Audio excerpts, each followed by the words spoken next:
ஒருத்தர் வீடு கட்டத்துக்கு முன்னாடி அவங்க பண்ணக்கூடிய நிறைய தவறுகள் இப்ப நடைமுறையில என்ன அப்படின்னா, அந்த மனை பூஜை போடுறாங்க. இந்த மனை பூஜைங்கிறது பாத்தீங்க அப்படின்னா எவ்வளவு பேர் வந்து அதை கரெக்டா போடுறாங்க, அதை வந்து நம்ம முதல்ல யோசிக்கணும். சார் ஒரு விஷயம், நீங்க லேண்ட் எங்க வேணாலும் வாங்கலாம், புரியுதுங்களா? சென்னையில வாங்கலாம், வேற எந்த ஊர்ல வேணா நீங்க லேண்ட் வாங்கலாம்.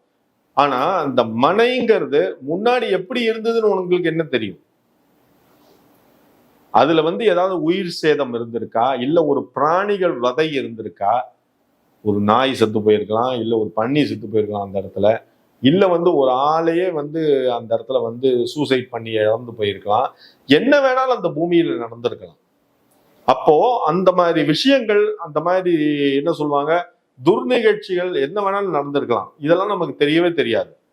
அப்போ நீ அந்த மனையடி சாஸ்திரம், அந்த மனையில நம்ம சொல்லக்கூடிய விஷயம் என்னன்னா, நீ வந்து இவ்வளவு ஸ்கொயர் ஃபீட் நீ வாங்கியிருக்க, ஒரு இடத்த வாங்கியிருக்க அப்படின்னா, அதை கட்ட ஆரம்பிக்கிறதுக்கு முன்னாடி நிறைய பேர் பண்ற தப்பு என்ன அப்படின்னா, சிக்கனமா, அதாவது யானை வாங்கிட்டான், அவ்வளவு பெரிய பொருள் யானையே ஒருத்தன் வாங்கிட்டான்.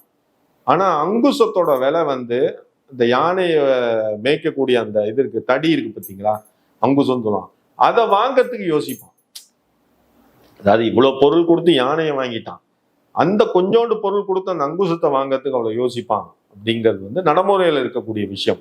இப்ப நிறைய பேர் பண்ணக்கூடிய தப்பு என்ன தெரியுங்களா, வீடை வாங்கிட்டான், அந்த இடத்த வாங்கிட்டான், அந்த இடத்துல வந்து பூமி பூஜை போடுவான்.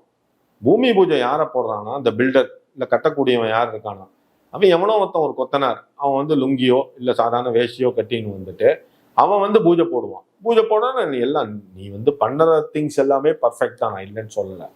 நீ என்ன பண்ற, அந்த இடத்துல செங்கலை ஊன்ற, வாஸ்து சாஸ்திர பிரகாரம் வந்து ஈசானி மூலை, அதாவது 4 இது பண்ணிட்டு நீ செங்கல் வந்து இவ்வளவு செங்கல் அடுக்கிற, அதாவது 9 சில பேர் வைப்பாங்க, சில பேர் வந்து 11 வைப்பாங்க, மனையடி சாஸ்திர பிரகாரம் வைப்பாங்க. எல்லாத்தையும் நீ வச்சுட்டு அதுக்கப்புறம் வந்து அதுல வந்து தண்ணி விடணும், அதுக்கப்புறம் வந்து பால் விடுறது, இது எல்லா சாங்கியும் கரெக்டா பண்ணிட்டு இருக்கேன்.